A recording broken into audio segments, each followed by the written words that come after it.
یوں ہو. یہ ایسی بات ہے جیسے اللہ نے کہا گائے ذبح کرو، وہ کہنے لگا کس عمر کی ہو کس رنگ کی ہو. یہ اپنی طرف سے خواہ مخواہ کی امین میغ نکالیں. جراب پاؤ آپ کا ننگا ہے تو دھولے، نہیں ننگا کچھ بھی ہے چیچڑے بھی ہے. امام سفیان صاحب کہتے ہیں اگر وہ پھٹے ہوئے بھی ہے کرو، جب تک گزارش کرتی نہیں پھینکتی. اللہ نے ایک رخصت دی، کہاں ہے کہ پانی نہ گھس جائیے. نہیں اپنی طرف سے چیزیں گھڑ کر دین کو تنگ کی. مسا بالکل جورا بین پر دوست. اب ہے نالین پر، نالین جوتے کہ آپ نے صرف چپل پہنی ہوئی ہے یا گرگابی پہنی، کوئی اس میں جراب وغیرہ نہیں.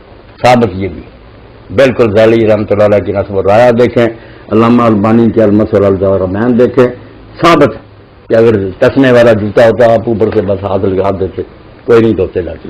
اب نماز پڑھنے یہ کے تینوں جائز ہے، چمڑے کے ہوں، جرابے ہوں، جوتا پھر میں سے کہاوت اتار لیں کوئی بات. یہ مولانا جو جرابوں پر مسح کر لیتے ہیں، اگر ہم